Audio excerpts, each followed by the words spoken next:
Sophie at McGregor's malt shop. The bell above the glass door jingled as Sophie stepped into McGregor's malt shop, a Coke sweating in her hand. The air was thick with chocolate sodas, sugar from the candy jars, and the bright chatter of after-school kids. It was the kind of place where the world still felt safe, where bullies didn't belong and the gumball machine was worth guarding like treasure. At the back, 3 boys had cornered a smaller kid, his books scattered across the checkerboard floor. One of them already had a roll of lemon drops stuffed into his pocket. Sophie's eyes narrowed. "Here's what's going to happen," she said, her voice cracking like a chalk snap in class. Heads turned, the bullies froze, caught mid-laugh. "You're going to pick up his books and hand them back nicely. Then apologize for being stupid, boorish bullies. Then you're going to put those magazines you shoved down your pants back on the rack. Yes, including that nudie magazine you lifted from behind the counter.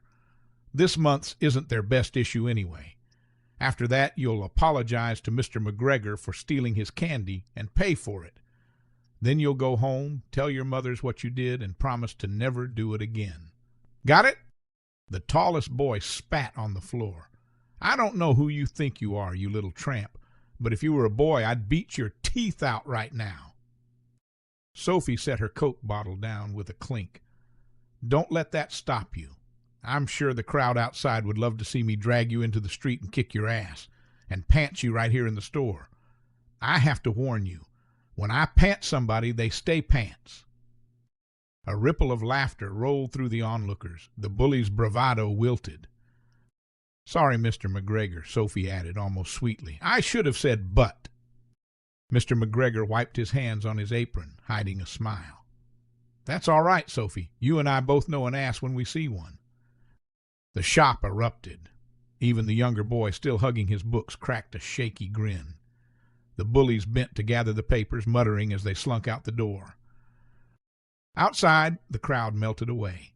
Sophie followed at her own pace, Coke bottle still in hand, head high like she'd just walked off a stage. The boy she'd defended lingered at the curb. His glasses sat crooked on his nose. "Hey," Sophie said, softening. She straightened his glasses with one finger. "They didn't hurt you, did they?" He shook his head. "No, I didn't know what to do." "Of course you didn't." Sophie brushed the dust from his book and handed it back. "They've been jerks since kindergarten, nothing new." He looked at her, relief flickering across his face.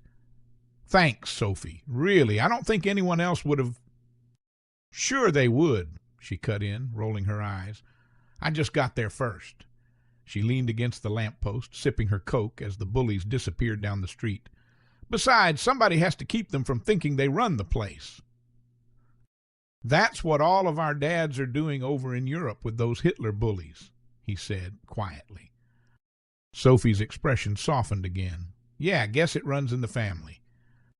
The boy shifted, shy but smiling. "You're not like the other girls." Sophie tilted her head, a grin tugging at her lips. "Good. The world doesn't need another one of those." The boy hugged his books tighter and hurried off, but he kept looking back like he wanted to memorize the sight of her, standing in the late afternoon sun, Coke bottle in hand, braid shining like a dare.